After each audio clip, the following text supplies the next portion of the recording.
ব্যাংকে টাকা রেখে এখন অনেক মানুষ ভয় পাচ্ছেন। কেউ বলছেন ব্যাংক নিরাপদ না, কেউ আবার সব টাকা তুলে সঞ্চয়পত্রে নিচ্ছেন। কিন্তু আসল প্রশ্ন হলো 2026 সালে সঞ্চয়পত্রে টাকা রাখা কি সত্যি নিরাপদ? সরকার কি ভবিষ্যতে লাভ কমাবে? আর এখন কোন সঞ্চয়পত্রে সবচেয়ে বেশি সুবিধা পাওয়া যাচ্ছে? আজকের ভিডিওতে আমি আপনাদেরকে পুরো বিষয়টা সহজ ভাষায় বুঝিয়ে দিব। ভিডিওটি শেষ পর্যন্ত দেখুন, কারণ শেষে আমি বলবো বর্তমান সময়ে কারা সঞ্চয়পত্রে বিনিয়োগ করা উচিত আর কারা করা উচিত নয়।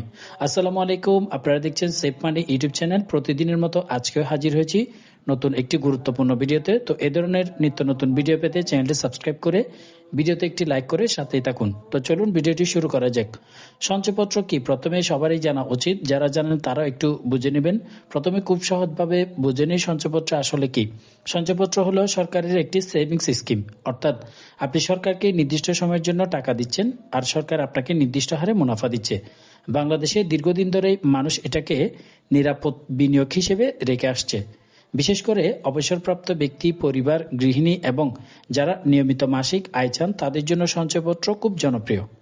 বর্তমানে দেশের ব্যাংকিং খাত নিয়ে মানুষের মধ্যে একটা ভয় কাজ করছে।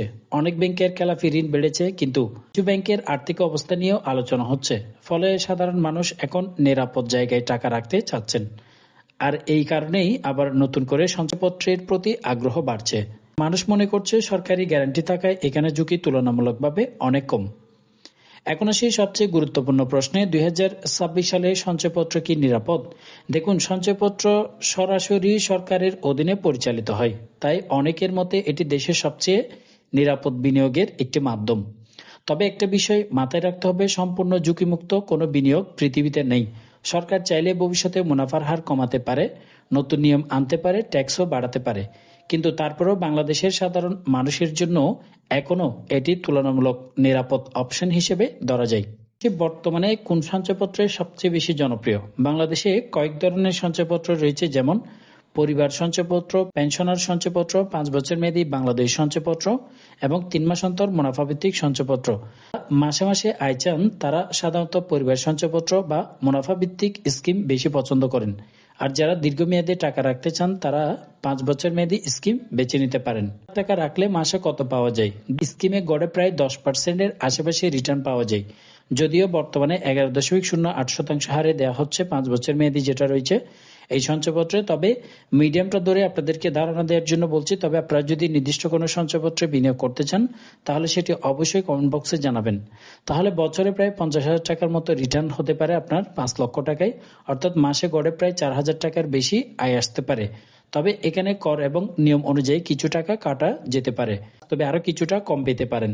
সঞ্চয়পত্রের সবচেয়ে বড় সুবিধাগুলো কি? সঞ্চয়পত্রের সবচেয়ে বড় সুবিধাগুলো হচ্ছে তুলনামূলকভাবে নিরাপদ, নির্দিষ্ট আয় পাবেন, সরকার নিয়ন্ত্রণ করে, অবসরপ্রাপ্তদের জন্য ভালো, ঝুঁকি তুলনামূলকভাবে অনেকটাই কম। বিশেষ করে যারা ব্যবসায়ী ঝুঁকি নিতে চান না তাদের জন্য এটা ভালো অপশন হতে পারে।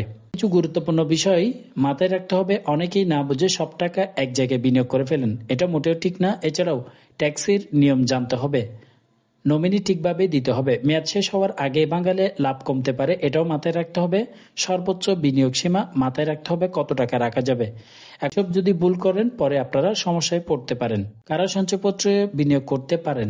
যদি আপনি নিরাপদ বিনিয়োগ চান, মাসিক আয় চান, অবসরের পর স্থায়ী ইনকাম চান, ঝুঁকি কম নিতে চান, তাহলে সঞ্চয়পত্র আপনার জন্য খুব ভালো একটি অপশন হতে পারে। তবে যারা খুব বেশি লাভ চান বা দ্রুত টাকা বাড়াতে চান তাদের জন্য অন্য বিনিয়োগ অপশনও বিবেচনা করা যেতে পারে।